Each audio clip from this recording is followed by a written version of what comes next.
Just the next president. In the wake of Führer's funeral, a heavy air of uncertainty hung over Wolfia. Ruda, now bearing the full mantle of leadership, returned with a resolve that was as unyielding as it was unexpected. He had inherited the weight of the dark legacy Führers had left behind. The generals under his command, seasoned warriors who had fought beside him through countless battles, were not prepared for the drastic shift that Ruda would soon unveil. In the war room, the atmosphere was tense as the generals gathered around the large, intricately detailed map of the continent. Each of them had been summoned on short notice, and they exchanged uneasy glances, sensing that something significant was about to unfold.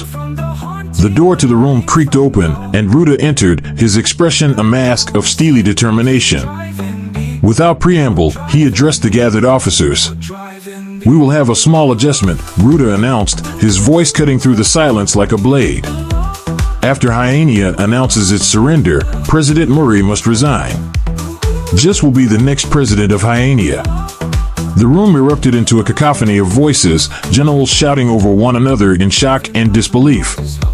This was not the plan they had been prepared for, not the strategy they had carefully crafted in anticipation of Hyenia's inevitable fall.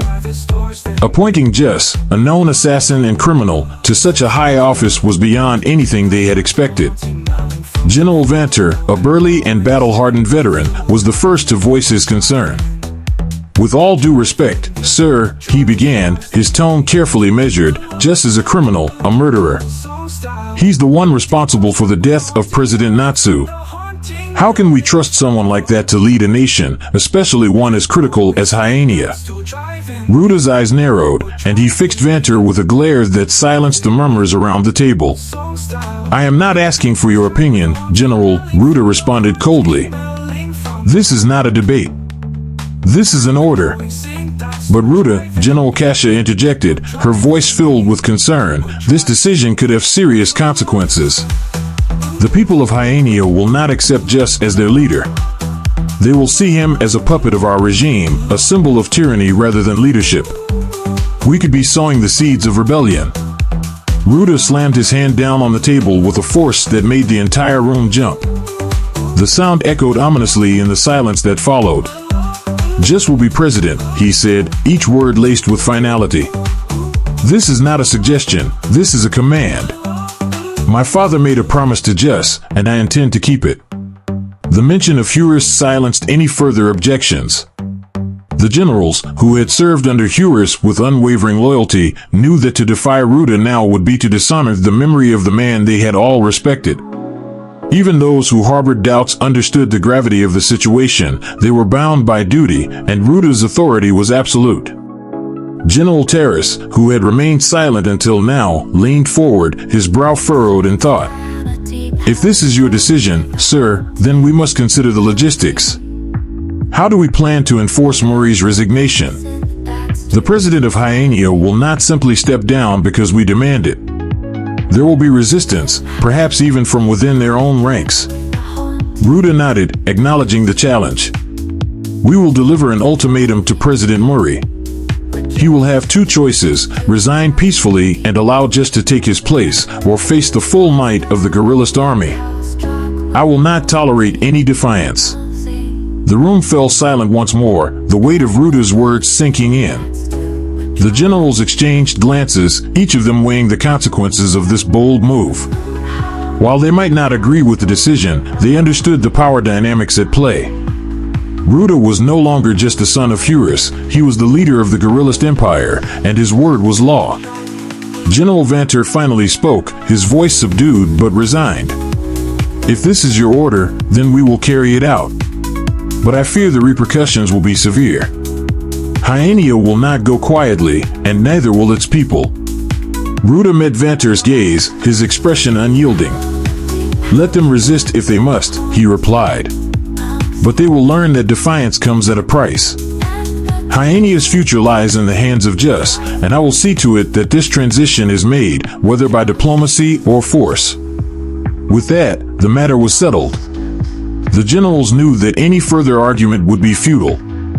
Ruda had made his decision, and now it was their duty to see it through. As the meeting adjourned, the weight of their orders hung heavily over them, each man and woman contemplating the uncertain road ahead. The following day, a carefully worded note was sent to President Yossi of Hyannia. The message was clear and direct: step down from power and allow Jess to take the presidency or face the consequences. The ultimatum was delivered with the full authority of the guerrillist empire, leaving no room for negotiation or compromise. As the note made its way to the halls of Hyannian power, whispers of its contents began to spread through the streets. Fear and uncertainty gripped the population as rumors of the impending regime change circulated. The name Jess, once whispered in fear, now became the focal point of conversations in every home, market, and tavern. The people of Hyannia knew that their future was being decided behind closed doors, and many feared what that future would hold. Back in Wolfia, Ruda's inner circle was not immune to the growing tension. Whispers of dissent began to circulate among his closest advisors, though few dared to voice their concerns openly. The shift in Ruda's leadership was becoming more apparent, a turn toward authoritarianism that left even the most loyal of his followers questioning where his newfound resolve would lead them. Durica, ever watchful, observed the changes in her husband with a mix of concern and resignation. She had seen the toll that Hurus's revelations had taken on Ruda, and she knew that he was grappling with the weight of his father's legacy. But she also saw the hardening of his resolve, the steely determination that had taken root in his heart. Ruda was not just continuing his father's work, he was forging his own path, one that might lead them all into uncharted territory. As Ruda prepared for the next phase of his plan, the tension within his ranks remained palpable. The generals, though obedient, harbored their own doubts about the wisdom of placing Jess in power. But they knew better than to question Ruda openly. The atmosphere was one of quiet resignation, an acceptance that the course had been set and that they must follow it, no matter where it led. And so, the wheels of Ruda's plan were set in motion, each piece falling into place as the fate of Hyannia and the entire continent hung in the balance. In the days that followed, the pressure on President Murray grew as the deadline loomed closer. The decision he faced was a dire one, with no easy way out. And as the tension reached its peak, the world watched with bated breath, waiting to see how the drama in Hyannia would unfold. In the corridors of power, the shadow of tyranny loomed large, a reminder that in the world of guerrillas, power was the only currency that mattered. And Ruda, armed with the lessons of his father and the full force of his empire, was prepared to spend it, no matter the cost. The struggle for Hyannia's soul. President Murray of Hyannia sat at the head of the long conference table, his face lined with exhaustion and worry. The note from the guerrillist regime lay in front of him, its words a stark reminder of the impossible decision he now faced. The demand was clear: surrender the presidency to Jess, a man known for his ruthless past, or face the full might of the guerrillist military. The ultimatum was non-negotiable, and the weight of it bore heavily on Murray's shoulders. The room was filled with the most senior members of Hyannia's government, each of them representing a different faction within the administration. The atmosphere was tense, the air thick with unspoken fears and mounting anxiety. Murray knew that this meeting would determine the future of the nation, and the stakes could not be higher. "Let's get straight to it," Murray began, his voice betraying the fatigue that had become his constant companion. "We've all seen the note. Guerrillas demands we hand over power to Jess, or they'll bring war to our doorstep. I need to hear your thoughts, now." The first to speak was Minister Lurian, the Minister of Defense, a stern man with a reputation for his unwavering commitment to Hyannia's sovereignty. His voice was firm, his eyes burning with determination as he addressed the room. "We cannot, under any circumstances, surrender to the likes of Jess," Lurian declared, his voice ringing with conviction. "This man is nothing more than a criminal, a murderer who has no place in any government, let alone ours. If we yield to guerrillists' demands, we lose everything: our integrity, our independence, our very identity as a nation. We must oppose this with every ounce of our strength." Several members of the government nodded in agreement, their expressions hardening as Lurian's words resonated with their own deep-seated beliefs.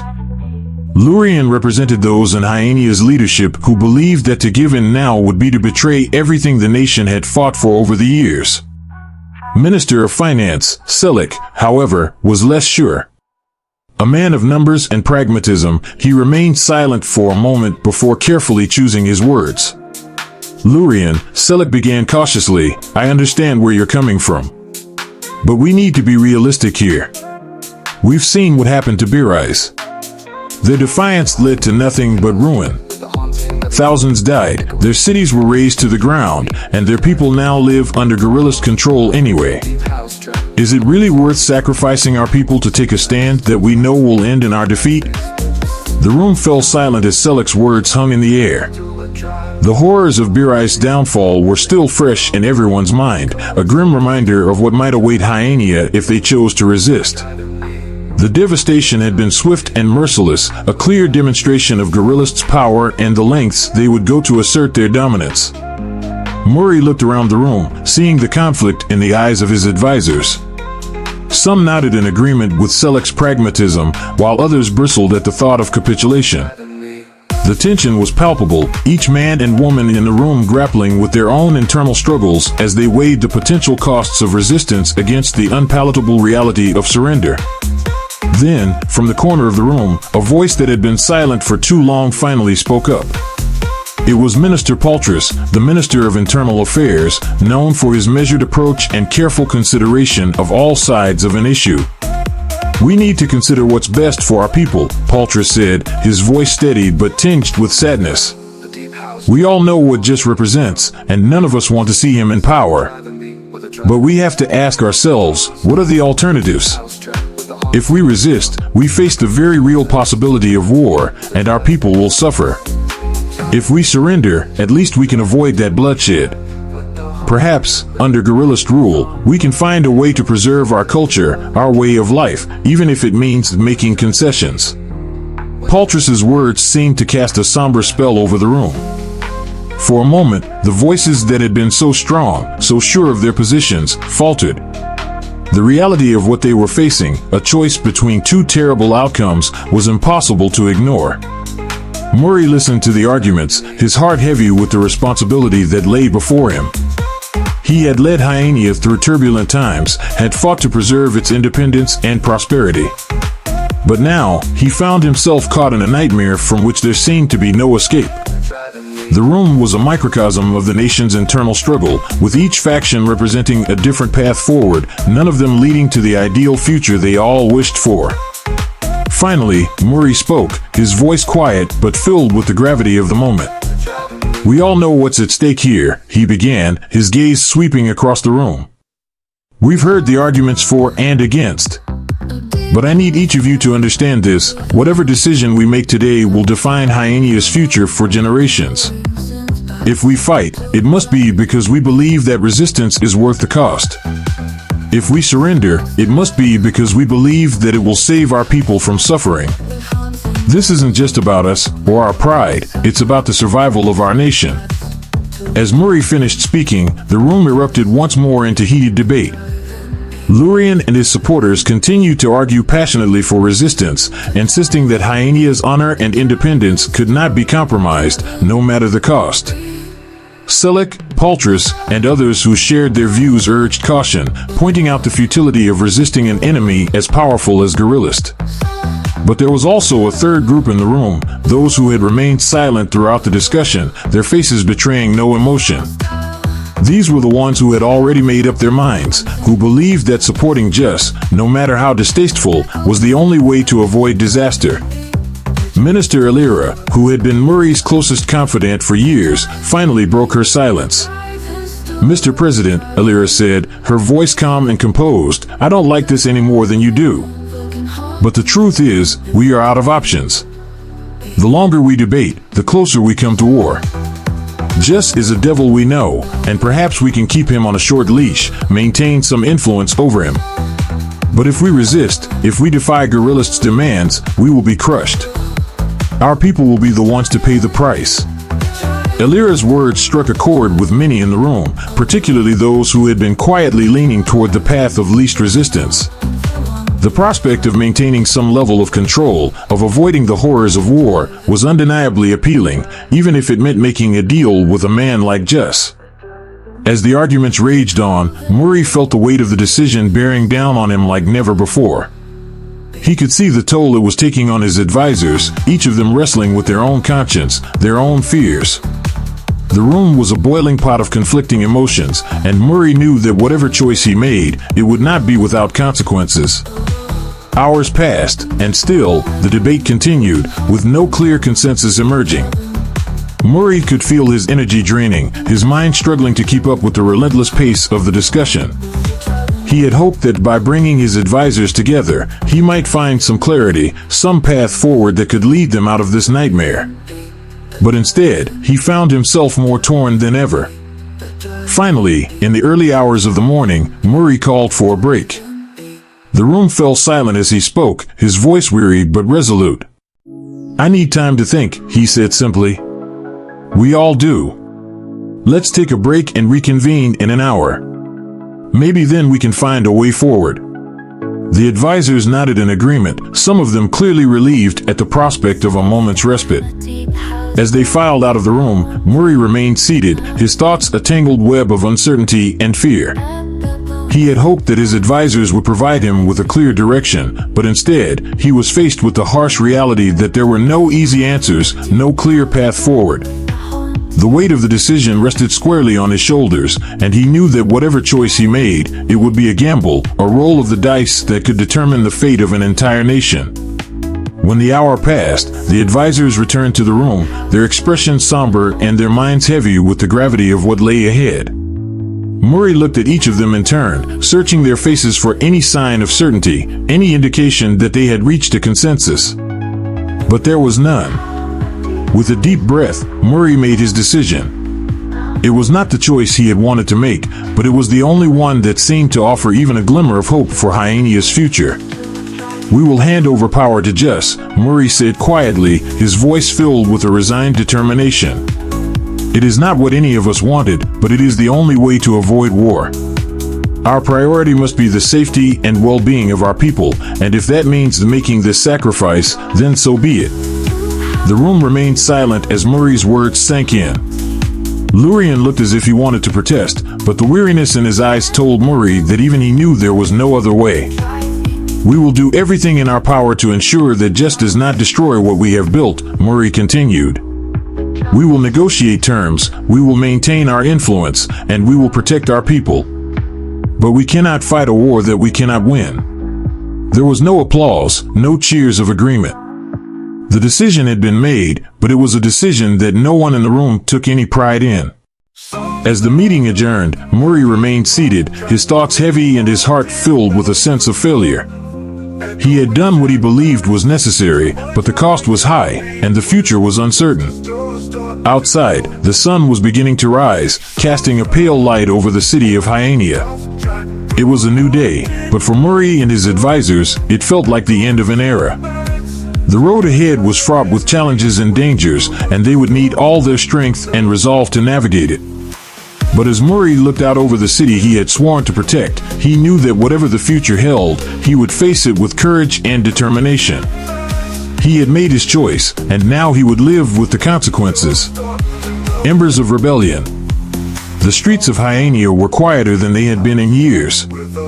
The bustling marketplaces, once filled with the lively chatter of traders and buyers, were now subdued, the vibrant colors of goods and wares dulled by a pervasive sense of dread. The ascent of Jus to the presidency had cast a long shadow over the nation, and the people of Hyenia, who had once prided themselves on their independence and strength, found themselves cowed under the oppressive weight of their new reality. But in the midst of this darkness, whispers of defiance began to stir. The people of Hyenia, though outwardly subdued, harbored a simmering resentment that burned deep within their hearts.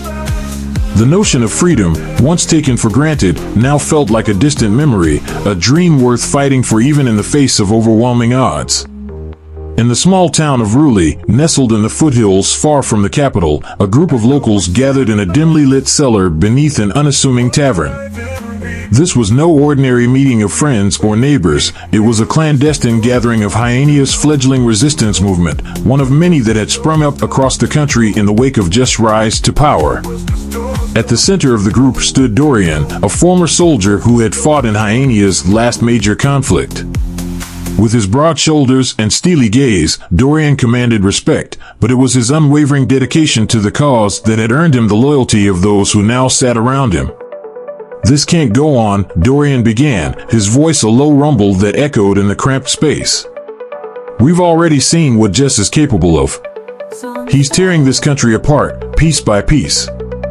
We cannot stand by and let him destroy everything we hold dear." One of the men seated across from him, a blacksmith named Varric, nodded in agreement. "We can't fight him head-on, though. We're outmatched in every way, military, resources, even public support. Most people are too scared to stand up to him." A murmur of agreement rippled through the group. The fear of reprisal was real, and it was a fear that Jess had expertly cultivated since taking power. He had crushed dissent with brutal efficiency, making an example of anyone who dared to challenge his authority. "But that's exactly why we have to act," interjected Elara, a young woman who had once been a scholar at Hyenia's most prestigious university before being forced into hiding due to her outspoken criticism of the regime. "If we wait, if we do nothing, Jess will only grow stronger, and any chance we have of resisting him will disappear." Dorian nodded thoughtfully. "Elara's right. We can't afford to sit idle. But we also need to be smart about this. We need to build our strength, gather allies, and strike when the time is right." Sitting at the far end of the table, an older man named Kodo, who had lived through Hyenia's turbulent past, spoke up.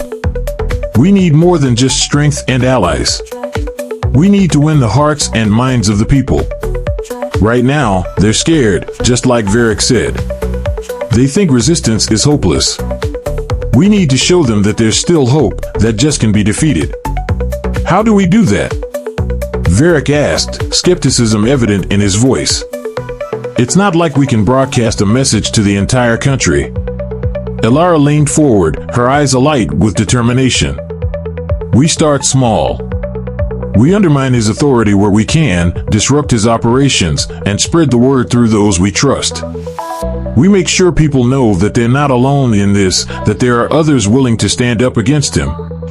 Once they see that resistance is possible, they'll be more likely to join us." Dorian nodded, a plan forming in his mind. "We'll need to be careful. Just spies are everywhere, and if we're discovered, it'll be the end of us. But if we can coordinate our efforts, hit him where it hurts, we can start turning the tide." The room fell silent as the gravity of their mission set in. They all knew the risks, the potential consequences of their actions. But they also knew that they had no choice. The future of Hyenia depended on them, on their willingness to stand up against tyranny, no matter the cost. After a moment, Dorian spoke again, his voice firm and resolute. "Let's start by gathering intelligence. We need to know Jess' movements, his weaknesses. We'll identify targets that we can hit without drawing too much attention, and we'll work to build support among the people. If we can weaken his grip on the country, even just a little, it'll give us the momentum we need." Varric nodded, his skepticism giving way to resolve. "I can get word to some of the other towns. There are people I trust who would be willing to help." Elara chimed in, "And I'll start working on the communications network. We need to make sure our messages get through without being intercepted." Kodo, the elder statesman of the group, smiled wryly. "Looks like I'll be dusting off some of my old contacts. There are a few folks in the capital who might be willing to lend a hand." With the plan set in motion, the group dispersed, each member with a newfound sense of purpose. The task ahead of them was daunting, but they knew that they were fighting for something greater than themselves, for the freedom of their country, for the future of their children, and for the memory of those who had already fallen in the struggle against oppression. Meanwhile, in the capital city of Kirin, the mood was tense. The people of Hyenia went about their daily lives with a sense of unease, the shadow of Jess' regime looming over them. Public gatherings were sparse, conversations were hushed, and the once vibrant streets now seemed devoid of life. But even in the heart of Jess' power, the seeds of resistance were being sown. In a small workshop on the outskirts of the city, a group of artisans had turned their skills toward a new purpose.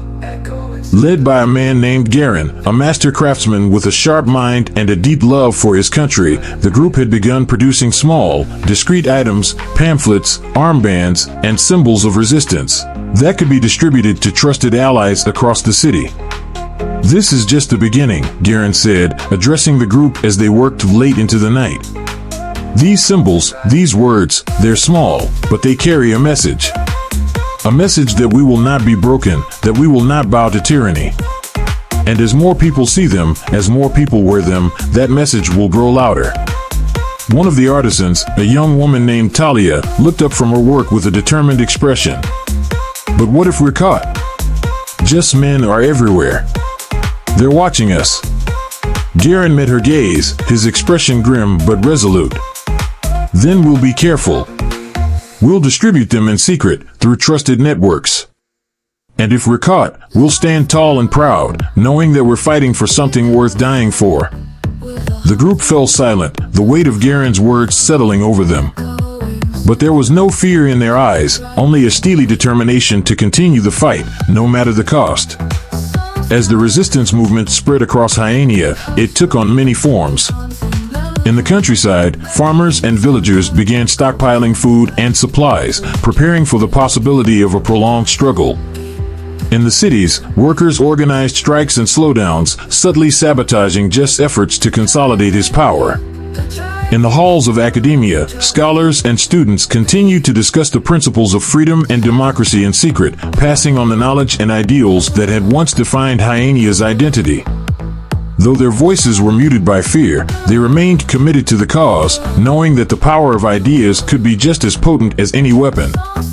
In the homes and marketplaces, ordinary citizens whispered words of defiance to their neighbors, quietly spreading the word that resistance was possible, that they were not alone in their desire to see Jess removed from power.